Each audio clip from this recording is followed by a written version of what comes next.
Damn.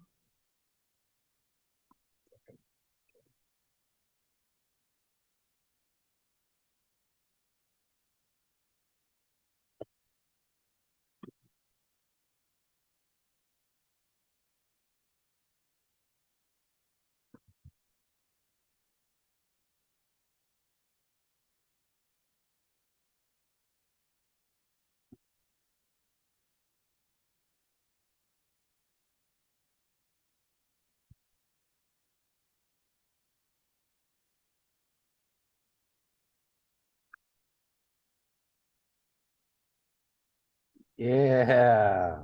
Timmy Gill, look at you, buddy. What's happening? Wait, is your microphone on? I don't know that I have him muted. I don't think I do. I don't we can't hear you.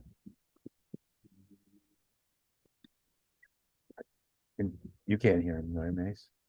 Hmm?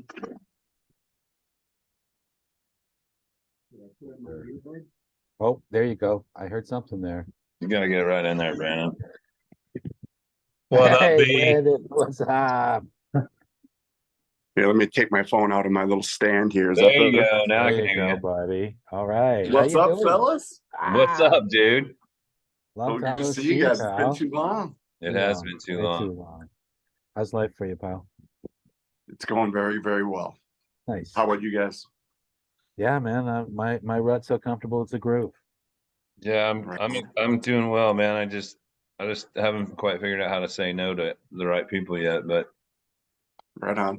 I was actually telling my son about you, Mace, because I went to the Red Hot Chili Peppers on my son's birthday last Saturday. I was like, one of my good old school buddies used to be a roadie for bands and whatnot. And I was like, can you imagine how much work it is and whatnot? And so that was a fun little conversation. So I was thinking of nice. your Yeah, brother. definitely, man. I tell you, I still excuse me. I have a hard time staying away from that. I mean, I have no choice really because my Christmas light business and everything, all by the ways and everything like that, and then blowing glass on top of it. Man, I'm just chewing up all my time. But I'd be lying if every time I talk to my old buddies and I'm like, I could be on Beyonce right now, if Damn. if I was willing, to even ask the question. But I know better than to ask because, I mean, like that's the one thing that's kind of the undone thing in the entertainment for business for me was that I just never really gotten the opportunity to let somebody pay me to go all the way around the world. But whatever. Right on, right on. I got to do a bunch of other cool stuff. I got to, spend 10 years wandering around as a disc golf vagabond and so I think it's a pretty good trade-off. Absolutely, man. Vagabond, indeed. I think all three of us were kind of disc golf vagabonds. Oh, without a doubt. It was a really special time in life, when you don't have family or commitments or mortgages or and you got still that devil may care teens 20s attitude. It was a special time. I mean, in a way, I don't think I'd never be on the pro tour now. Like if it was me then now, like I would. It's just too much. It's Yeah, too I yeah. think there's only one person in the conversation that had a chance at any of that shit here, Well, yeah. and it's not either you or I. No, but like if I had to do it all over again, or if I could be 25 now, I think I'd stay with doing it all over again because it was just, with the people, the experiences, the awesomeness. You know Well, what I let's just let this new Masters tour kind of get its feet underneath itself, and maybe we can all be out there again. mean? Nice. Well, I won't Like lie when to you you. think I of. mean, we're definitely bringing Mace Band back, and that's one of the things that's really appealing to me right now is that they've been talking a little bit about the options on the table. It's really not that expensive to vend like for the whole event. It's like $600 or $500 before May 1st, and it's like, are you fucking kidding me? I mean, the numbers I've been hearing tossed around by these things, I'm not necessarily in a position yet completely to take advantage of that, but like I'm definitely down for it, and I'm definitely, I mean, like I'm not 100%, but I'm probably about 80, probably 75 at least that we are going to make an appearance at the Fly Mart at Flagstaff this year. So, Nice. and I mean, like to me, like I've been wanting to do that for probably 3 or 4. I wanted to do that 3 or 4 years ago, just like pre-COVID. I was like, you know what? I'm just gonna go to Masters Worlds, spectate, hang out, see all these people I haven't seen in forever, and now at that time I wasn't even any remotely interested in doing any vending or anything at all. Now I'm looking at it a little differently, and now even like with the trophy stuff that I'm working on, I'm looking at that a lot differently too. So although there's Very going to cool. be a lot of no's, everybody's going to be like, yeah, I want you to make 10 of those, and I'm going to be like, you want the bill? You want me to give you a ballpark now? I mean, what's your budget? Oh yeah, your whole event budget? It's not covering that. I'm sorry. What do you Right, mean? right. Well, it's it's just too much time and too much work to just give it away. Yeah, I mean, I've been excuse me, away from the vending game for almost a decade now, and part of me wants to get back in because of the boom and whatnot, but it's so much, and it's so just it consumes your life. So yeah, I totally feel you, man. Well, part of the thing for me is that I'm trying to come up with more ways to keep guys busy that I use during Christmas light season, and trying to keep guys busy throughout the year, and somewhat successful and somewhat not successful. I mean, Hmm. it's a bitch. It's like, I mean, it's not easy. It's not easy carrying the load mentally if you know you ain't got enough work next week for two guys plus the two guys that you already are committed to, and so that part of it I haven't figured out the balance on that yet. But I'm in the market for a rain gutter setup, and I took a little schooling from Critter last spring, and I got one located that's all the way ready to go used, but it was a husband and wife setup, and the husband died while he was having sex with the wife. So um Well, at least you're going out having a good time. yeah, I mean, great for one and horrible for the other. But Yeah. I'm not really Yeah. pushing her too hard. You know what I mean? I'm just kind of letting her take her time with it. And plus, there's some probate issues too. And plus, like, man, I still have like 11 pieces of glass I need to make, just to keep people happy that are ready to pay for them. So I'm not really in a position to dedicate the kind of time that it's going to require. So Right on. Kind of a busy guy, eh, Mace? yeah, trying to be. Yeah. Actually, I'm So, not trying to be, but it's happening. Sammy, you mentioned you got a son. How old's your son? He just turned 26. Shut the front door. Seriously? Yeah, so like you had mentioned just earlier, raising kids and mortgages and whatnot. When I was part-time, touring and whatnot, I would go for 10 days, come home for 10 days, go for 10 days because I was raising a son. Okay. So yeah, so I had no idea at the time. You were he's a you were great, great kid. just a Just fresh one, faced kid yourself. just one Yeah, kid, no other kids. just the one. Right on. Oh, that's fabulous, man. I Well, mean, so especially does he play golf? Is he kind of into it? He's actually really good, but I never like pushed it on him. He's more of a skateboarder and snowboarder type of kid. Yeah. And he's actually sponsored by snowboard and skateboard companies, so he's super, super good. But I never nice. pushed the disc part on him, but he is really good. I mean, he oddly enough, he's a lefty, so he was mirroring me, growing up. And Mm. now he's a lefty, but yeah, he's really good. We actually came in second at a father-son tournament a couple of years ago. Yeah, That's awesome. yeah, man. Wow, father son tournament. This is great. See, this is where disc golf's starting to become multi-generational, and it's so cool to see. In our lifetime, we're seeing the kids and grandkids. Well, I mean, West Coast, they've already had that going on for a long time, but in other seed areas, it's really cool to see the culture really deepening too. Absolutely. So, is Brad expected to come on? No, I know. Brad's not joining us, and I got Jack Lowe's picks. It's just Jay is the only other one that would be joining us. I texted him, but He said he was playing hockey this morning. I sent him the link. So if it's just the three of us, we can deal with it, and we can put Jack's links up, and we can ridicule him a little bit because, like, honestly, like when I looked at that, my instant reply was, I'm like, you haven't been watching much NHL hockey this year, much have you? Like, he picked no definite 7-game series picks in the first round, and I'm just like, there's going to be at least one out of the East, if not two or Yeah, three. I can see a couple of them grinding along for sure. And like this, so Timmy, this is the whole thing. Honestly, like you and I can go to each other's throats a little bit too, like the old days. But it's really, I was more interested in having you on because I know you're a hockey fan, and I have a feeling you've been Absolutely. paying attention to all of it, not just what the Wild are doing, because I'm pretty certain you're that kind of hockey fan, just based on the talks that we had and the shit talks that we had back in the day. And Yeah. me and B had a great time with this last year, and it was just me and him talking shit to each other, and we've been doing that for 30 years. So Well, before we even get started with the real, show and whatnot, the town that I live in is called Edina, Minnesota. It's basically the New York Yankees of hockey in Minnesota. We've got 13 state championships. It's kind of like what's the big football team down there in the Metroplex in Dallas? We are Carroll, South Lake Carroll.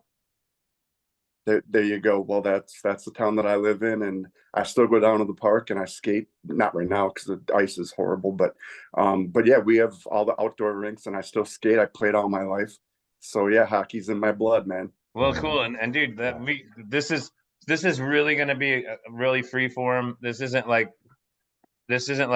structured whatever. So all that's good. And I mean, like, we didn't just want to do this, although it's really kind of turned into just a disc golf talk thing that we're doing. But we also talked about, including other parts of our lives in it. And I mean, we bring up my glass and my trophies and stuff from time to time, and talk about other things too. But and we're still crafting the show. I mean, Yeah, man. it's and so like, but this is one of the things, like, me and B are fucking avid, and I know you are too. And so we when we came up when this came up last year, we'll have a whiteboard. I'm not at home right now. I'm at Brandon's house, but I'll keep track of all this on the whiteboard, and we'll show it from time to time, and I'll probably do some graphics as well with it. So Yeah, we're gonna try to do the graphics. But Very cool. getting back to just like the normal show, the Good Times Hour, really the idea first and foremost was look, there's so many new people to the game. The explosion has been huge, especially since COVID. And I mean, you and I both kind of felt this, even though I come from an area where disc golf had a long, illustrious history on the island. I still felt like I grew up kind of in a vacuum, and so I thought I kind of invented the wheel. I didn't know what came before, and so we've got 100,000 players or 150,000 numbers who have no idea of the people that like founded the sport or grew the sport or carried it forward or like were legends in their ways. And so we want to try to preserve the stories. We want to get the stories told, and I love it. that's teaching the kids a little something about what it's like, and Absolutely, also, man. it's an oral record right now, and it's in danger of being lost with more of us kind of passing on to the great final nine in the yard. Yeah, Right, it's crazy. I mean, one of my proteges obviously is Kale Laviska. He's one of my best friends, and he's now master's age himself. dude, And ridiculous. We've talked about it already, and he's going to be on the show. He's already agreed. oh, Yeah, awesome. when And Keith he's Murray the told me greatest kid around. when Keith Murray told me the week before the week of the memorial, he goes, "Oh yeah, and guess who's playing Masters?" And he goes, "Kale Laviska." I was like, "I guess who's winning Masters?" is what I said, And like, so I'm still working on those trophies that week. And when I worked on that one, I was like, "Oh, this is Kale's trophy. I need to take care of that," that never happens. I'm like, I'm always done with Right. them earlier than that. But like, I knew who's Julian. I was like, "Oh, this is Juliana's," I mean, because okay, I mean, there's some people that you can just pencil in the win on. Yeah, I mean, going back, excuse me, back to my point. Kale last summer was like, these kids nowadays, they don't even know who Ken Climo or Barry Schultz is. And I'm like, what? Well, and see, and Yeah.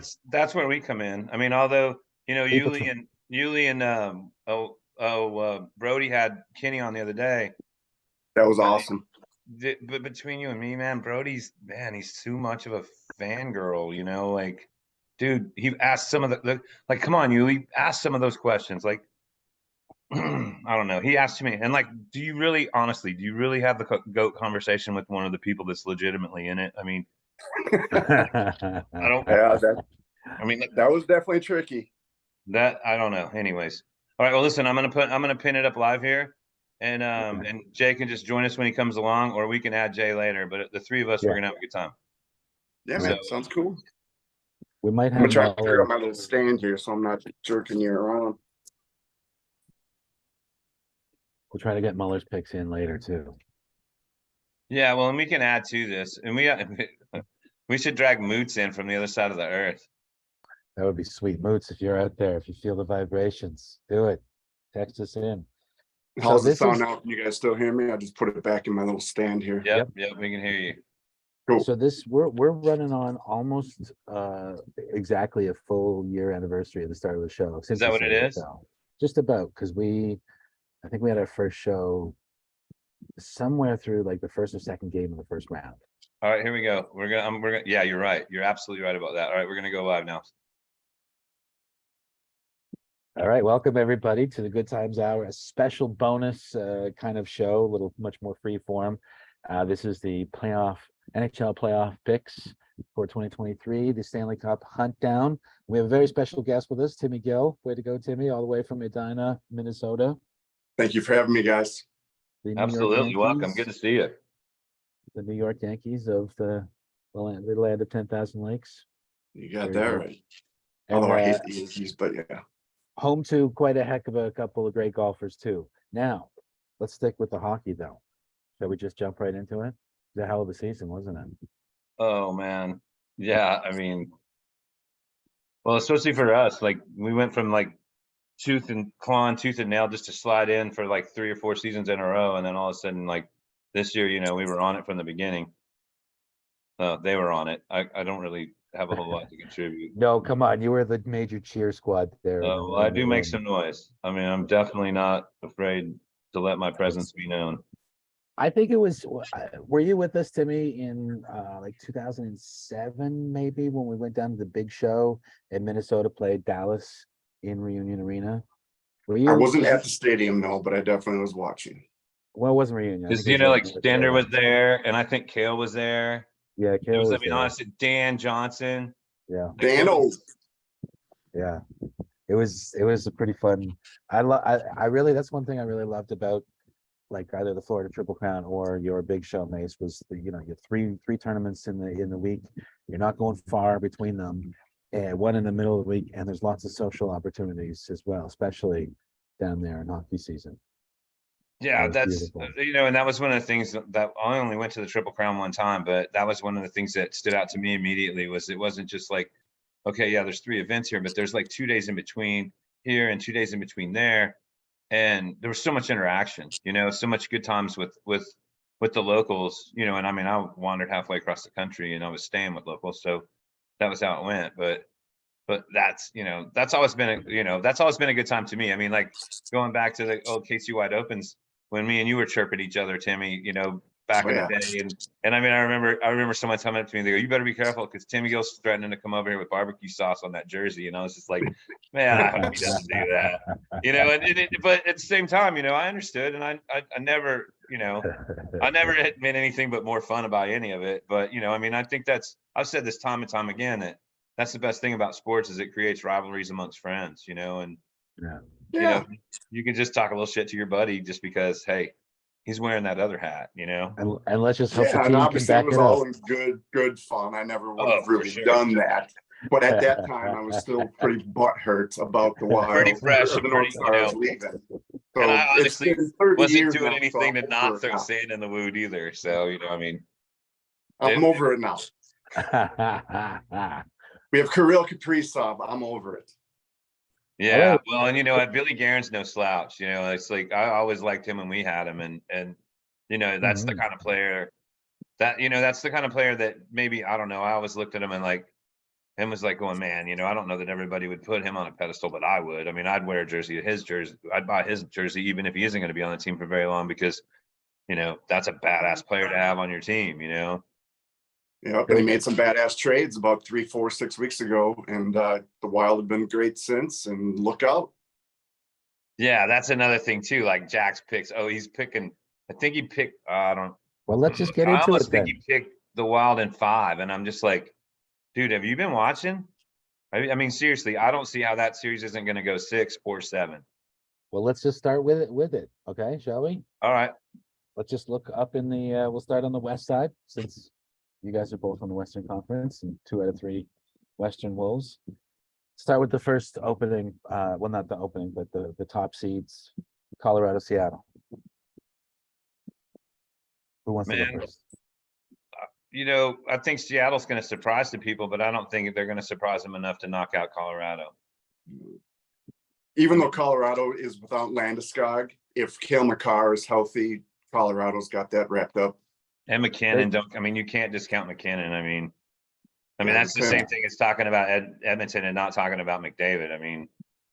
Like those two guys worry me more than anybody else in the West. Yeah. So, okay, Mace, what's your pick? I'm picking Colorado, and I'm reluctantly going to say 5 because I think it could go 6, just based on some of the games that Seattle played. All right, Timmy, what about you? What do you say? I'm going to say Colorado sweep. Ooh, okay. That's a possibility too. That's definitely a possibility. It just depends on if the Kraken's goalie plays good once. I'm saying Colorado in 5 because I think Colorado. I don't know if they definitely have sweep in them, but I think Seattle's got one spark. All right. What about Jack Lowe? What's the guru from West got to say? So Jack Lowe,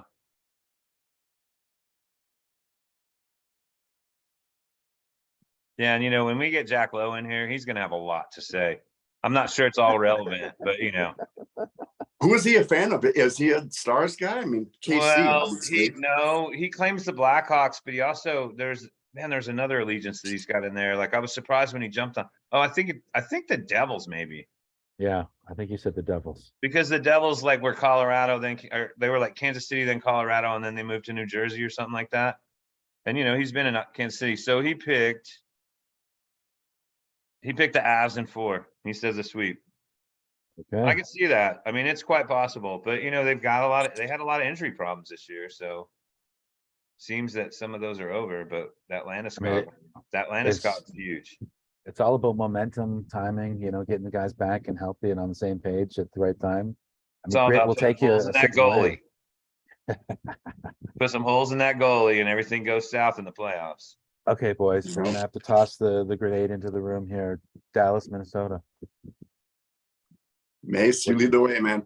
Man, I don't see. There's no chance this is not going to take 6, and I think that there's a very good chance that it would take 7.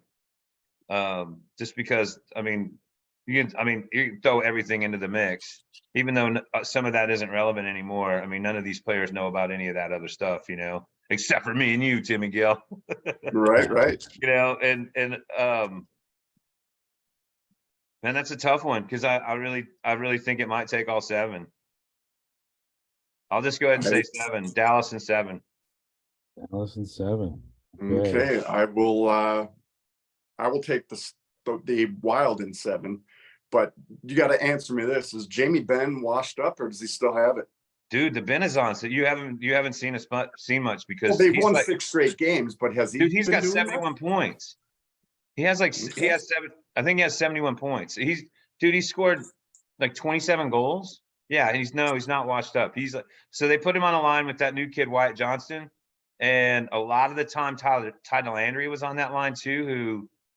He's number 10, and they say that he's probably going to be the captain after Ben, just based on some of the things. He got a big exposure in the bubble early because he was on the Black Aces, and then there was all those injuries that we went through, and then that deep run.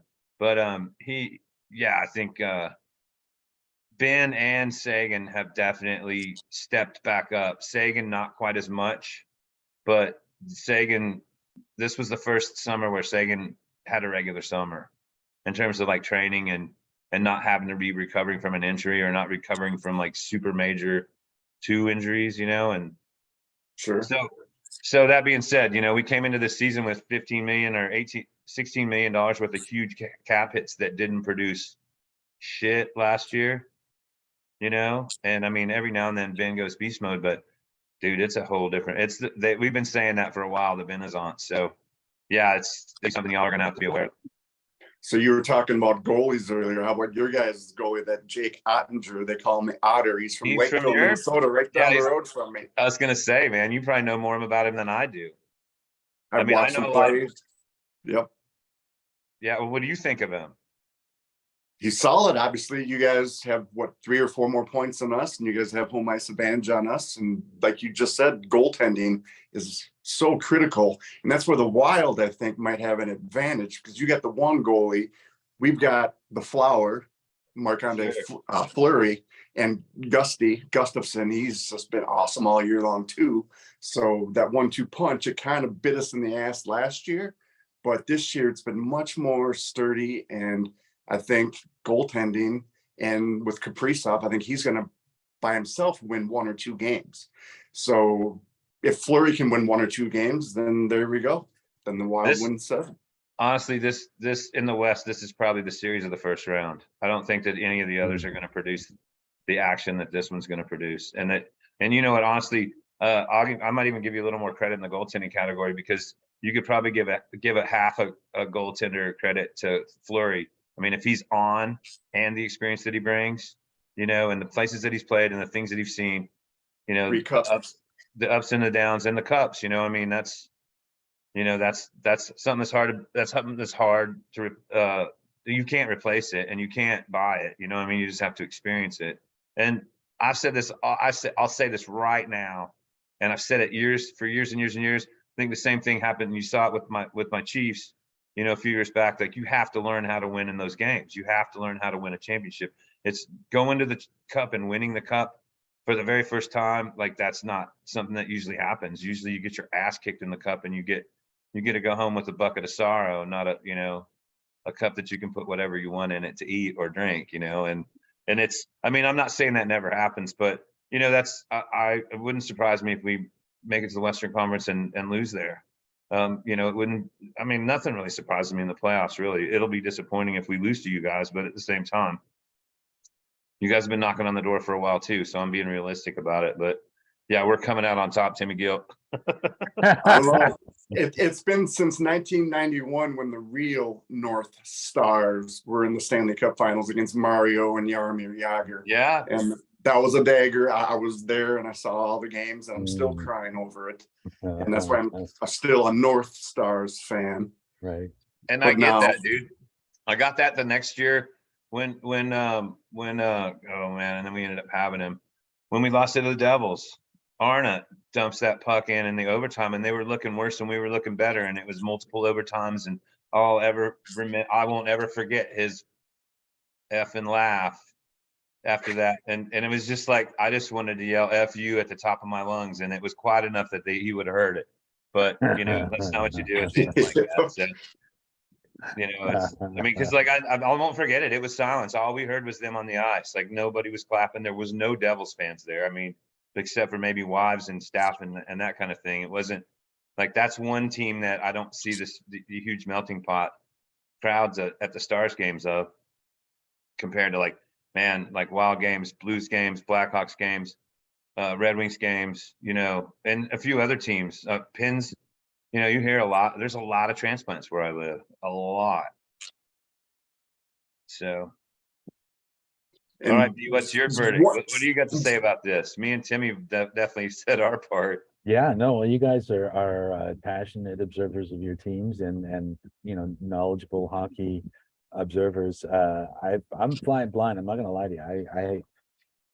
I haven't really paid much attention to the NHL this summer or this season, and you know, still every year feeling the sting of the Leafs. Either we're losing in the first round or we make that run to the bottom in March. So hey, we got time for licking the Leafs wounds later. All right, we're talking about about what the I'm West saying right is now. that's helped blunt me from taking in hockey knowledge. So, but I'm looking at the stats and I'm seeing, you know, Dallas is really good away. Has got a great record away. They got a huge goal differential. They're on a bit of a hot streak going into this, 8-2 in the last 10. And you know, I mean, it really is all about momentum, especially that first round, and who can establish it. And if the team gets too far back, may not, you know, not sweep kind of quality, but the last couple wins might be just kind of difficult ones to accept. And so with all that being said, I'm saying Dallas in 6. Sorry, Timmy. That's Don't mean okay. anything personal. You're a Um, silly Canadian. Don't worry about yeah. it. And look, I'm not even wearing a hockey hat, you know? I don't have any Leafs hats. They're blue. I like the Raptors colors better. I only live 4 hours from Canada, so me and you. No, I know. You know, when I first went to my first time in Minnesota, I think that was '98. I was like, holy shit, these guys are like Canadians, just honorary Canadians. The best Yeah, that American get to being as close to us. Yeah. No actual Bubbas, just a bunch of good northern boys. All right, let's hear Jack's picks. Jack picks. hold on. Let me touch on one more Oh. bit here. Both the Wild and the Stars are really bad in overtime. But I think the Stars had like 10 overtime losses, and the Wild had like 11 or 12. 14 And loser so points. if it comes down to OT, it's anyone's game. It's going to be once again back to the goalies. Well, and and that could point. that could be the coolest thing about the whole thing, because it may be multiple triple overtime games, and there ain't nothing better than playoff overtime hockey. Nothing. I mean, like Amen. it works in that sport unlike any other sport, and it's like sudden death, that is, and it's holy cow. I mean, like I go back. There's a couple series in the Stars history where we played Anaheim. I think we went overtime in 3 games against Anaheim, and the last one was triple overtime, and we lost that game and the series in that game. And then there was Marty Turco set a record against Vancouver where he shut them out 3 times and we lost the series. And it was just like, and you're just like going, what? How does this happen? But it's playoff hockey, and that's even if your team does lose in that fashion, looking back on it, you're just like, holy shit, was that something? Yeah, anything can happen. It's just And that's so why they call it speaking the of second something, season. Jack Lowe's Well, going to even. if you Jack- think Mike Modano and Mark Tenorti are going to walk through that door, Well, so Jack picked the Wild in 6, and he said yes, sir, because obviously he's talking shit to me. But that evens it up between the 4 of us so far, and then we'll see. We'll catch up with Jay and see what he's got later. Yeah. And if you know what, we can go ahead and get the Edmonton series out of the way as well, from his standpoint. And he picked Edmonton in 5. I will say Edmonton's going to sweep Draisaitl, and oh my God, those guys are just so good. It's unbelievable. And LA wasn't supposed to be that good, right? I mean, they were supposed to be that good next year, maybe, and they just really came out of their heads a little bit, I think. I didn't really see him play much this season, I have to admit, but I'm gonna I don't see how I'm gonna agree with you. I'm going 4 on that one. I'm gonna go with the sweep, because like that, how are you gonna how do any of us get past McDavid and Draisaitl in the West? I mean, like that's honestly gonna be you just have to outscore them and then shut the forwards down. That's all. Well, and find holes in that goalie. It ain't that easy. It ain't that hard, right? I too am going to call Edmonton, but I think they're going to be their own worst enemy. I think a lot of Canadian teams, they feel the pressure of the entire country on them. I think they're going to let LA get 2 wins in. I say Edmonton in 6. Who's home there? Edmonton. Yeah, I was going to say maybe if LA has an opener, but I don't think that's a ridiculous statement. I could see that happening too.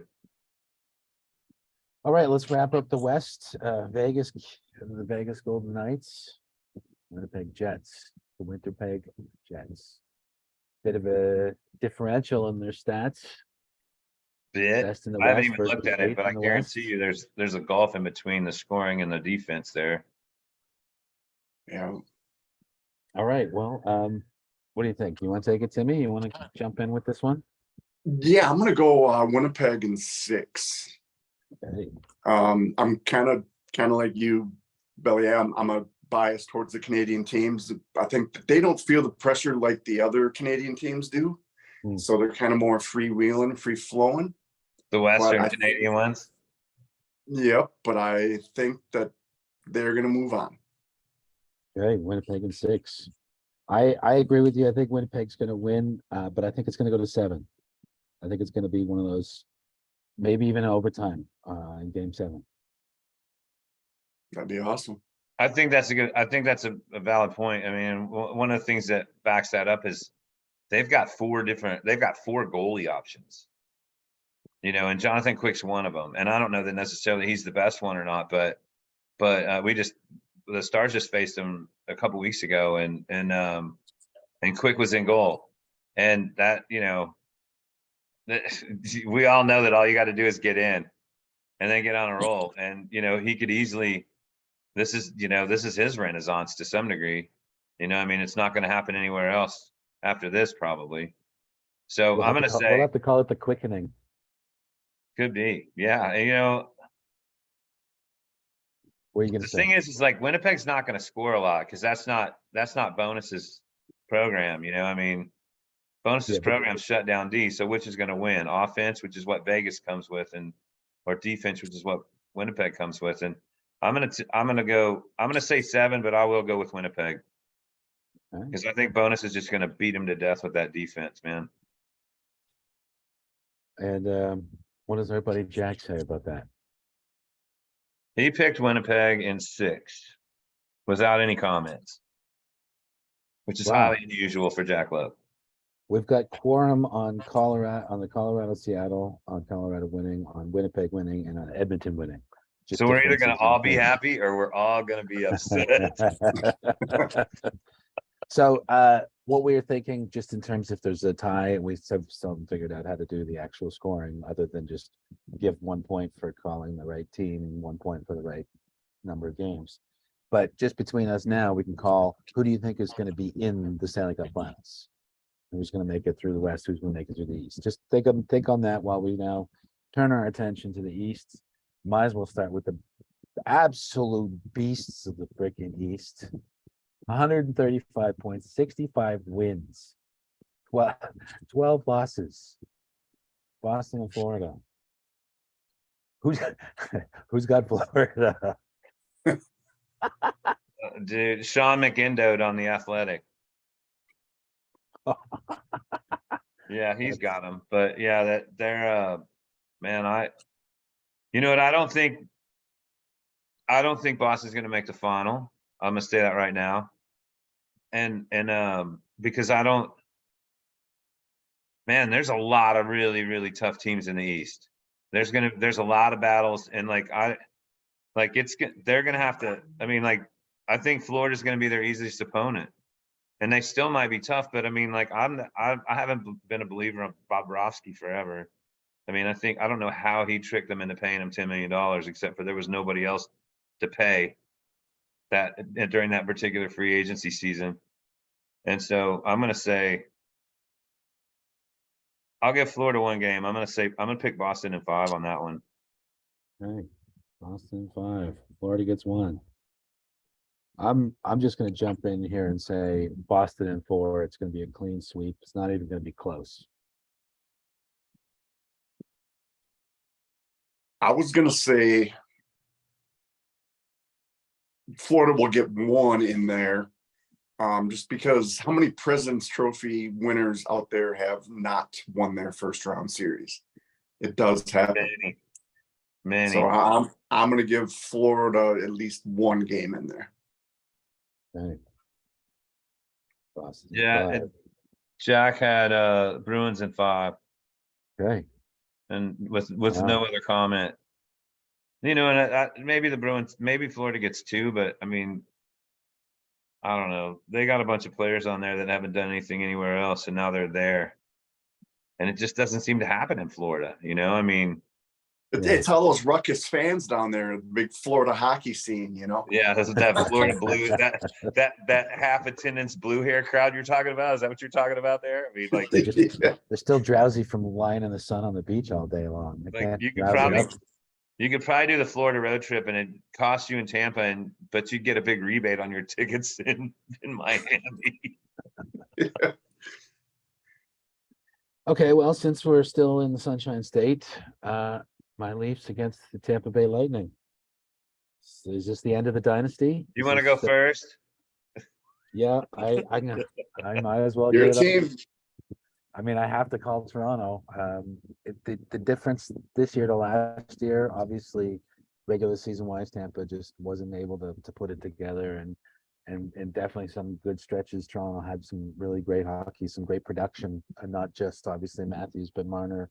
I don't know if he actually made the 100-point plateau, and Tavares is just he's a good solid connection. I don't know, this Ryan O'Reilly guy came from, I think, ultimately St. Louis. Yeah, he's a Blueser. I like the experience that he can bring. I don't know about our defense, but I think, and again, playing in Toronto's biggest fishbowl, or the Canada's biggest fishbowl, it's tough on the players. But I think we got enough amount of swagger to carry it. I think we're going to lose one or two. So I'm going to call Toronto in 6. Take it away, Timmy. I'm going to say Toronto in 5. Ooh. Matthews is just too good. He's so awesome, and like Paul said, I mean, carrying the weight of the whole country of Canada. I mean, it will be so huge. I mean, the Leafs, I mean, they're like my 3rd favorite team if I had to like name my top 3. So it'd be super cool to see them finally get it done. Feels like we're ready for the curse to be lifted, at least for the first round curse. Let's not go. Well, and I was really surprised that it didn't at least go 7 last year. You know, I mean, I thought that was going to be one of the best series in the first round in the East last year, and it just really didn't turn out to be that. And man, I feel like that one's going to go 7 this year. I'm going to take the Leafs in 7 on that one because I mean, like, I don't think, man, I think it's time for Tampa to be done. Although they may not agree with that, obviously, but I think that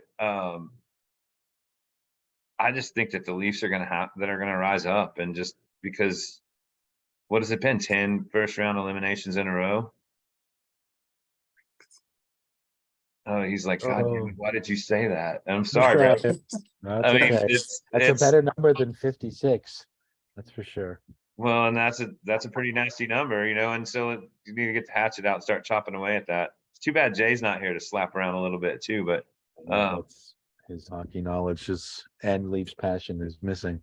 Well, you know, we'll get him in on the second go around with all this, but yeah, I think that I don't see how, man. I think that has the potential to be the best series in the East. It's going to be hard, man. The New York, New Jersey series is really going to be something too, though. So I'm saying 7, Leafs in 7. Oh yeah, and what does Jack say? What's his pick?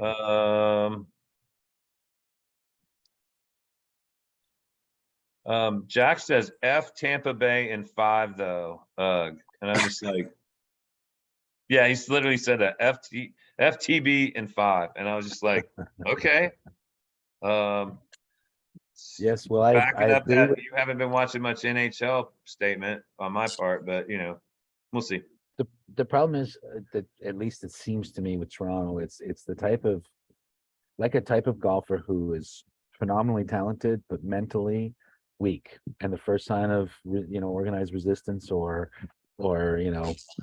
a really obdurate obstacle, the team has notoriously folded. And it doesn't matter who the captain is, going back to even the Sundin era. That's it. And so I think we've got enough juice to get past the first round, but holy smokes, I'm already looking at the second round bracket there. But the second round in the East is going to be mayhem. Yeah.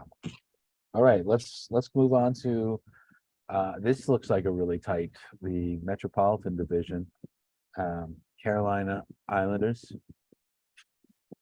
Yeah, well, since Jack went last on that one, he said Isles in 6 though could go 7, and this was one of, like, I don't man. I mean, Carolina, but anyways, that's, Isles in 6 for Jack. That seems to be. I mean, I'm paying attention to the stats, so I don't know what he's paying attention to, but okay. Since I spoke my mouth, I might as well go. I'm going to say Carolina because they just look too good, too young, too bubbly, too strong, too filled with so much momentum. Great goal differential, great record away, even better record at home. They finished 20 points higher than the Islanders. I'm calling Carolina, and I'm going to say it's in 5 because I think the Islanders have 1 win in them at home. What you got, Timmy? I'm going to say, well, I'm really biased on this one too, but I'm going to say the Isles in 6. Like I said, I'm biased because their captain, his name is Anders Lee. He's from Edina. He's actually friends with my son. I've oh, actually nice. done steaks off the grill in my backyard. So Oh, that's I'm a cool. little, I a little love bit that. biased. That's But awesome.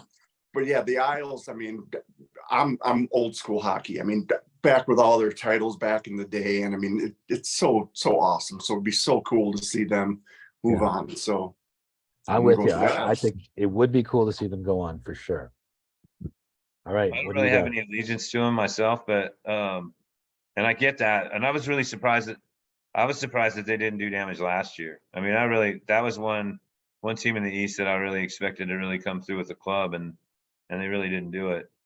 And man, we got stuck in the division with Carolina a couple of years ago on that bubble year, and took a couple of serious ass whoopings from them. And that they're a solid squad. I mean, I really think Carolina's got the edge in that one, but I think it's probably going to take 6 to do it. So I'm taking Carolina in 6. Hey, split decisions here between us. 2 Isles, 2 Carolinas. Now, without further ado, let's go back to what may be one of the better long-standing rivalries in hockey. Certainly going back to, what was that, 95, when Messier made his famous promise. 94. 94. And then Jersey came in 95 to win. That's a tough one. Jersey Rangers. Who's got what? I mean, when you look at the numbers, look at it, they're pretty evenly balanced. I mean, the Rangers have a bit of a lesser away record, but their home records are roughly the same. Goal differential very close. They only finished 5 points apart. I think that's going to go 7, and it could go either way. So I'm just calling it. I'm going with Jersey. They just seem like a young team on the hop that's learning to grow and win. I think this is going to be their kind of little coming out party. Yeah, I agree with all that. I think that it could easily go either way. I don't know that, like this, that's probably the toughest one in the first round to call right there on the Eastern side, because those 2 teams, I mean, honestly, the Devils, I'm going to give the Devils the edge, and I'm going to take them. But with the people that, Turdistinko and Patrick Kane, picking those guys up at the trade deadline, I mean, that's not going to hurt them, Yeah, that's true.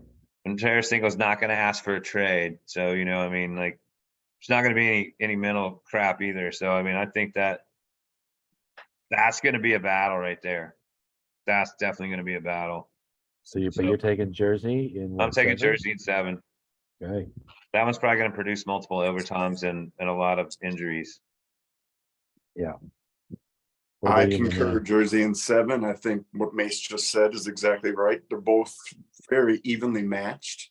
The new pickups by the Devils is going to be huge. I think they'll make a difference. So I'm going to go with Jersey in 7. What are the Hughes brothers are playing? Like the younger one just made his debut a couple weeks ago or something, and yeah, and they're firing on all cylinders. I mean, that's going to be like so. And then the second round in the East is just going to be mayhem. Okay, wait, give us Jack's picks for that series. Oh yeah, Jack picked. I think. Where's it at there?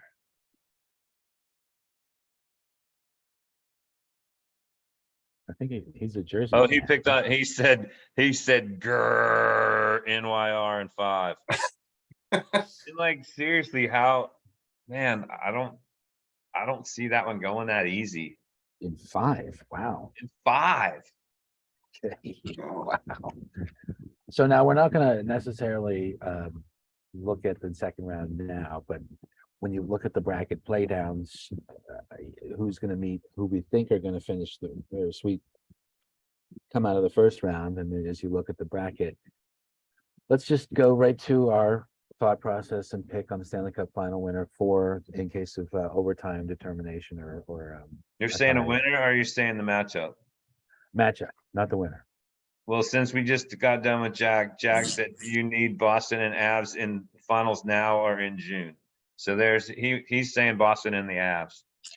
And I mean, if you just want to look at paperwork and look at statistics and everything, that's an easy pick. But right.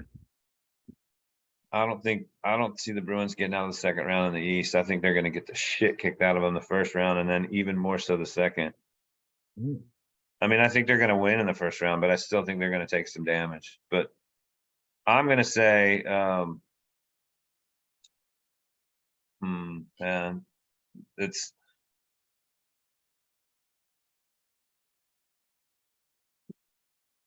I think that Carolina's going to come out of the East personally, and right now I feel like it's between my biased pick of the Stars and Edmonton, and I don't know that we have an answer for Edmonton.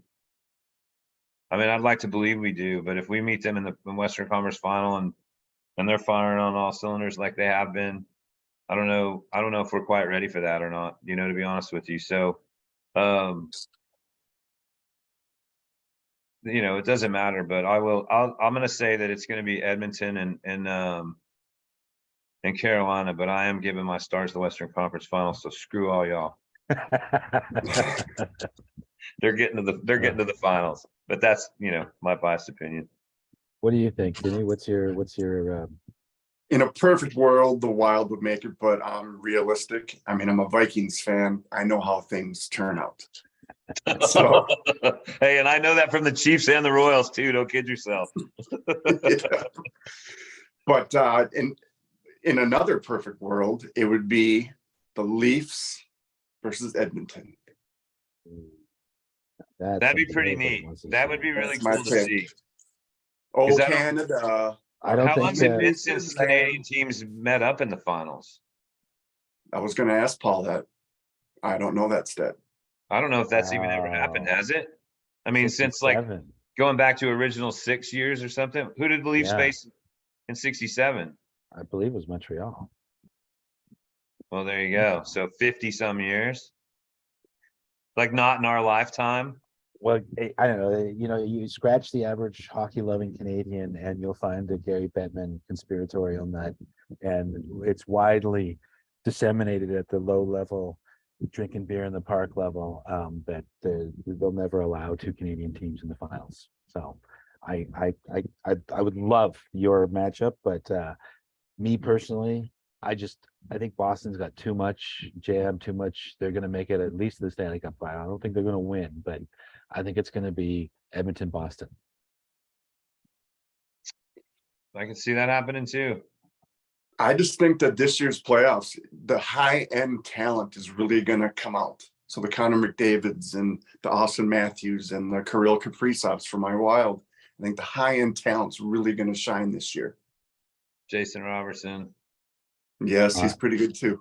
Yeah, I hope so, because that's like watching hockey in that pure form. Like I remember when they had the World Cup, a couple of years ago, I don't know, however long it was, and it really wasn't much focus on the grit or the jump plays and whatnot. And it was just this was I think 2004 or whatever, and it was just everybody was like, oh my God, this is amazing. This is the way hockey should be watched. I mean, I love the clutching and grabbing, as it were, but using guys as your onboard motorboard to go jet ski and using them to tow you across the ice. That's when you look back at the 80s, videos, you see, say, what Gretzky had to fight his way through. And I know he didn't have to fight his way through a lot, but still, guys are like. You mean Esa Tikkanen had to fight his way through?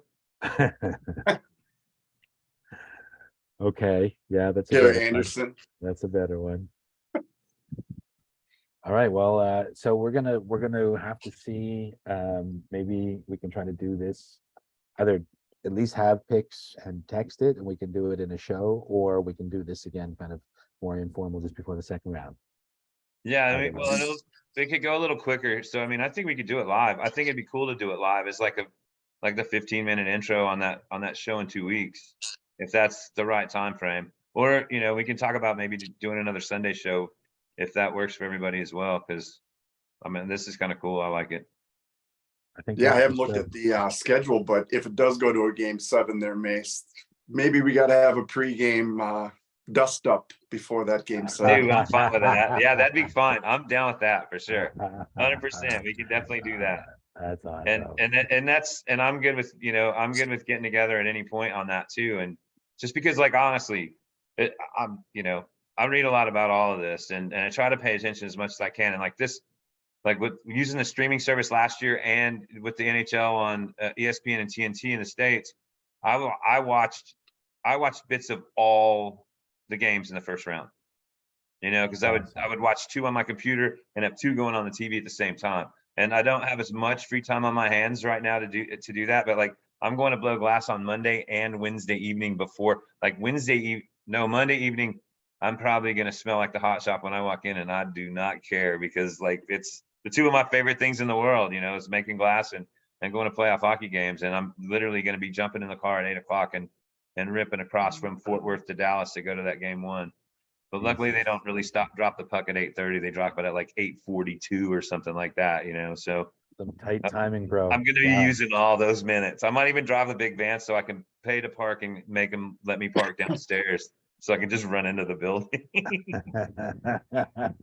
Because the big van won't go low or high in the building. So I don't know what it's quite like to go to a playoff hockey game here in Toronto. That's something we just there's no tickets. You have to mortgage your house just to afford a ticket. The best you can do is go down to what do they call it?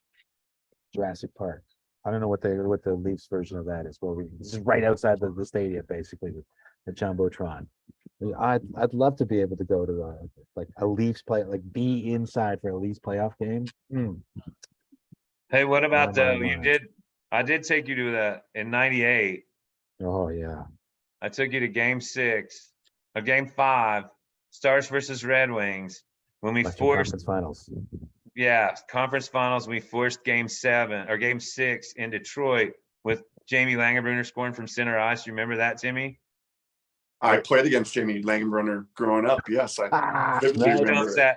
He dumped that shot that did like the double Anheuser and went around Osgood. Osgood sticks out his stick and redirects it in the goal. And like B and I, like my buddy that I split tickets with, he called that morning, and I vividly remember all this because I just moved out of my place that I split with my buddy Dean Burton, and Paul and I were driving to go back to just kind of pick up my last few things and clean up my mess.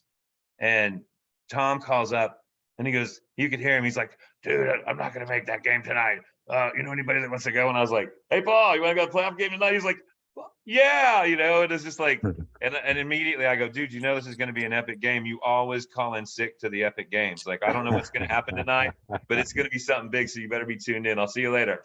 And it was the flip phone, you know, door stopper kind of old Motorola. And then that was what you got. I mean, it's like, that was definitely one of my top 5 all-time Stars games still to this day. Just that whole, we were looking over his shoulder. Like he was dumping the puck from the Star in the center of the ice. We were above the goaltender, kind of, you know, and that was the Dallas end for 2 periods. So we got to see a lot of action. Oh man, it was so. And then it goes overtime, and Detroit went to the other one. So we got to see over Langenbrunner's shoulder as he shot that. But I mean, just the fact of going to a playoff game, and then in the game itself, it was such a tight contest, and Carbonneau engineers this final minute play to tie the game. They were down a goal, and you could just see Carbonneau just like, all right, he leveled up, he geared up, he went to that next ratchet, and they scored the overtime winner there, the tying goal to go to overtime, and then the way that Langenbrunner wins. I mean, if you're a Detroit fan, that's a dagger in the heart. But for us, I thought, honestly, I DJ'd some very loud buildings, but I thought my ears were going to burst at the eruption of cheers especially from the guy beside me. Well, we were last row too, back in those days, like literally last row on the aisle that led right to the home goalie first and third. So, I mean, like, but it was in Reunion. So it wasn't like a half a mile from the floor either, you know. It was because it had the balcony that had like 12 or 14 rows that overlapped down below. So it was the old school buildings where it was noisy, and I miss that place. I definitely miss that place. Good times for sure. I'm sure you feel the same way about the old Met. Oh, dude, where the North Stars played, the Met Center. Long story short, I was fortunate, and not to go back and make it about me, whatever, but when I played high school hockey here in Edina in Minnesota, I was fortunate enough to actually walk down the same stairs that all my North Star heroes walked down. I went That's out there awesome. and second period actually scored a goal and heard my name over the intercom. So Ah, that was a dream come true, man. Dude, no, that's and yeah, nice. that's not about you. That's badass. That's That just is like badass. that kind of thing that, you know, like that's the kind of thing I didn't grow up with. I grew up with college basketball, you know, and so like some of those, I never was that great a player or anything, but I sure do like it still, you know, and just hearing that kind of thing, like I mean, honestly, I'm not saying I would have ever been a great player, but I'd have played till I broke something if I grew up where you grew up, and you know, and you know, with that at my disposal as a kid, I would have loved it. Absolutely, yeah. And now the Met Center is a IKEA. Yeah, that's crazy too. I did one of the last gigs in there with Benny Hinn, and those stagehands, that I've never really, I don't think I've ever been anywhere where they were more bitter, and I understood because our whole, well, it wasn't our whole crew, but our actually Lights and Sound were all from Dallas, so it was almost the whole crew, and they, you know, none of us had anything to do with Norm Green not being able to keep it in his pants or anything, and but we sure got blamed for it. Now my blood's boiling with the mention of Norm Green. Sorry, I won't mention it again. Hey, mate, He is the devil of all devils. can you enable me to share a screen? I got a quick little hockey related story I got to tell you guys here. So I think I was 11 at the time, 12. I don't know. It was the early 80s. And I went to my dad, his Will it work? AA sponsor. Yeah, there you go. His AA sponsor. Where did that go? He knew, what was the owner at the time? Harold Ballard. He knew the owner. Oh, So wow. every once in a while, my dad's sponsor would get tickets to Leaf game, and it used to be in the bunker, right in front of the bunker of Harold Ballard's bunker, like down in the Leafs in Maple Leafs, Maple Leaf Gardens. There was this like little kind of concrete bunker. That's where Harold Ballard's personal box was, almost at ice level, maybe 6 or 8 rows up. And we had some gold seats. Like every once in a while, those were the tickets that we'd get down. And so I remember watching this game. It was the Canucks Leafs, and they had this guy, Harold Sneps, on there. I don't know if you remember that old man. Boy, Harry Sneps, come on. Huge flowing mustache, you know, just a tyrant of a guy.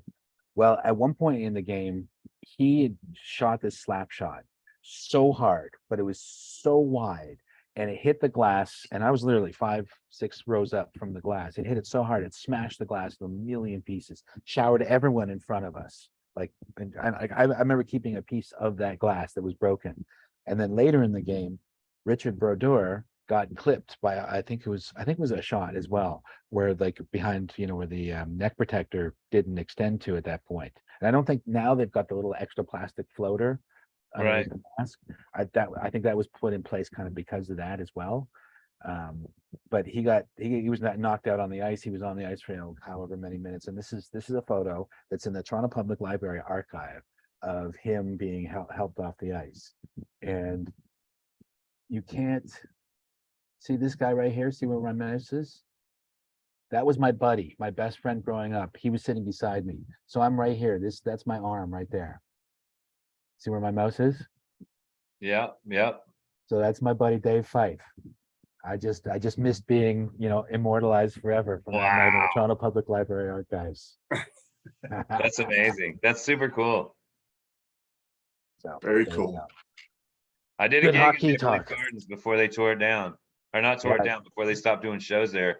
And one of our truck drivers bent a streetlight pole that went way back. Like there was other ones. He wasn't the first one to do this, but he got to pay for that one, or the company got to pay for that one. Because I looked at him, I was like looking at him, I was going, oh shit, that is different than those 3 there. But you know, it was, but that man, I mean, I remember looking at that place, like literally the pipe for the handrails, you could look at it and you could tell, like I hang lights on pipes all the time, and I could look at it and I go, that's not a standard size of pipe, because it had like 80 or 90 years worth of paint coats on it. And I saw chips of paint in certain places that were absolutely older than me, but had been repainted lots of times too. And was just looking in that building and just going, I sat on the last row. I saw Edmonton. I picked up a ticket from a scalper the night before we loaded in, and I saw Edmonton and the Leafs play. And I was back against the back row, and all their press boxes and luxury boxes hung under the low steel. And so like you couldn't see in those last few rows, you could only see like the first 6 rows on the other side because you had this structure coming down. You could see the full ice and everything. But that was an experience. That was a hell of an experience. Miss the old barns for sure. Anyways, so we'll wish some good luck to everybody on the ice. Hopefully our picks come through and true.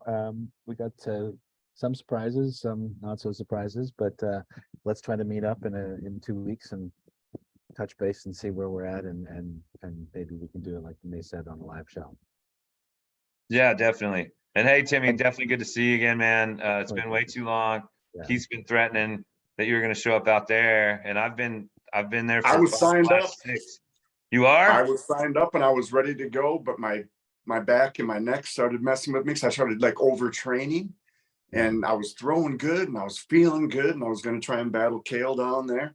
But my body gave out like 3-4 weeks before, so I had to withdraw, and that's just the thing that happens when you're almost 50 years old. Well, yeah. Well, I'm a little past that, so. But I would love to see you out there for sure. That's one of the things that gives me, like when Dan asked me to make that Sean on Sue trophy that sits on top of the drink cooler, and I've been doing the trophies now. I'm actually got 5 of them done for next year already, because I'm not jammed it in to the early part of the year, and then I can actually be a little more leisurely about going out there, because they always want me to present them too, and it's just a great time to start the year. You see a bunch of your old disc golf buddies, and then hang out with Keith and Dan, and like, yeah, dude, you need to come out there. You'll have a great time. I mean, it's everything you always remembered and probably a little bit more, and then maybe we can get a game in too. Absolutely, absolutely. And without Spinners on the Green, Keith, I'm still kind of sponsored by them, and Keith's one of my best buddies. So I just want to throw a shout out. Spinners on the Green. They have a survey on right now.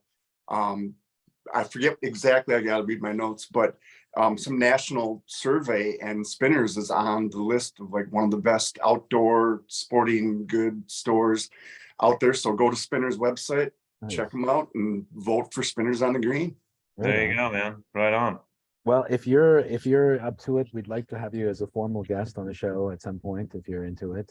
I would love to do it. You bet. All right. We can talk obviously hockey, but lots of other things that we talk about. Well, I mean, like the talk with Timmy's going to go for more than an hour for sure. Yeah. Just on disc golf. We could talk disc golf till the cows come home, boys. For sure. For sure. Well, there's still cows in Minnesota, so there's many ways to go. But listen, I want to thank you so much for taking your time today, and awesome to see you, buddy. It's been way too long. You still look as awesome as ever, and I look forward to catching up and chatting more with you. Hey, so we had a few different people. I'm gonna just run down the list real quick before we go, but Silver Studs, Pat Bradshaw is one of my suppliers selling Christmas lights and stuff, or landscape lighting. Chad Lefevre, Tim Scanlon was watching for a little while. Ganny, man. Herman Gillespie, Sean Wynn, Brad Sargent, Christy Mitchell, Chris Dendrant, John Finch, Roger Varanek, Kent Spires, Kyle Pigman, and one of my buddies from the entertainment business was on a little while ago. His name's Brent Harwell, and he says "Go Stars." He's from Louisiana, so he said it GAUX. But he's out on tour with Journey. And when did Otto switch from Otto to Kent? Well, that's his proper name. Well, right, but come on, he's Otto. Oh, everybody, don't kid yourself. Nobody's calling him Kent. Nobody in Kansas City calls him Kent. Everybody calls him Otto. I guarantee you that. And shout out to all my Kansas City boys. I miss you guys. It's been 24 years since I lived in KC, but I was there for 2 years, and there were 2 great years. So miss you, KC.